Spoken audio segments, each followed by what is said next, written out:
Mimi naomba msamaha kwa Wakenya kwa sababu huyu William Ruto mimi nilichangia kiasi kikubwa sana kumsukuma kuwa rais wa Jamhuri ya Kenya. Pale kwetu nilienda nikatumia ujasiri wangu, nikaongea na watu wangu, nikawaambia Ruto ni mtu mzuri, tumpatie nafasi. Nikasanya kura karibu milioni 4, almost 3.5 million.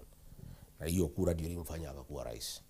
Mimi nilikuwa nimemwamini sana kwa sababu yeye alikuja na Biblia akasema ni Mkristo na ameokoka. Na unajua mimi Nyakundi ni bwana ya pasta. Sasa kwa sababu ya kukaa hapa na Mama Doka sana, nimekuwa Mkristo ambaye ni shupavu sana. Na mtu yeyote akija na Biblia niambie ameokoka, mimi humpenda sana na kumwamini. Huyu William Ruto tulimwamini sana. Na mimi ile maneno yote alituambia atafanya kwa hii manifesto, mimi nilimwamini. Kwa kiwango ya kwamba mimi hakuandikania na yeye chochote. Hakuandikania na yeye chochote nikimsaidia kuwe rais. Nilimwamini tu. Lakini tumefika hapa kwa serikali, amepinduka ama amekuwa ile maneno alituahidi hakuwa na mpango yoyote ya kuyatekeleza. Sana sana maneno ya uongo. Bwana Nyakundi, maneno ya kudanganya watu ni kitu ya uchungu sana. Alikuja pale North Mugirango pale Nyamira, akasema kutakuwa na university ya Nyamira, akijua vizuri hakuna pesa yote iko kwa budget. Anadanganya tu watu ya Nyamira mjana na anajua mpaka wa leo hakuna kitu kimefanyika. Unasikia? So mimi I take responsibility kwa sababu nilimsaidia huyu William Ruto kuwa rais. Alafu amefika pale amegeuka wa Kenya. Alikuwa ameambia wa Kenya ya kwamba mambo ya bottom up economic transformation. Hii serikali itakuwa ni ya bodaboda, itakuwa ni ya mama mboga. Akifika pale ataweka kila mtu pesa kwa mfuko.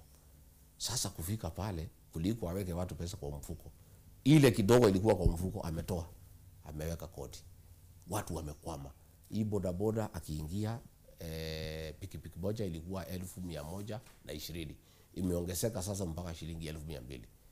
Hao mama mboga aliwaambia itakuwa serikali yao. Watoto yao ya university wako nyumbani, wakiwa wagonjwa hawezi pata matibabu kwa sababu isha haifanye kazi.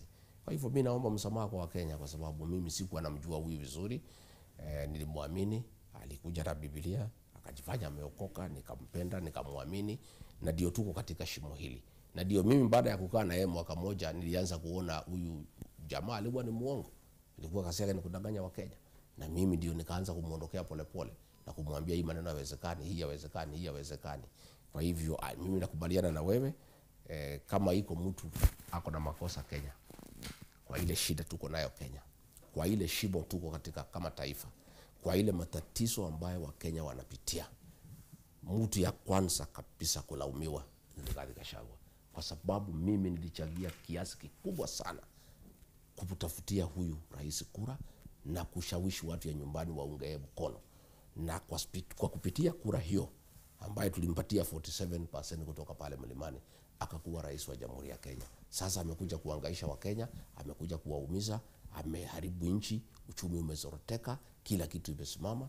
Nataka nichukue nafasi hii leo nikiongea na Abagusi, niombe msamaha kwa watu ya Kenya na niseme kikwetu wanasema kufanya makosa sio mbaya. Shida ni kurudia.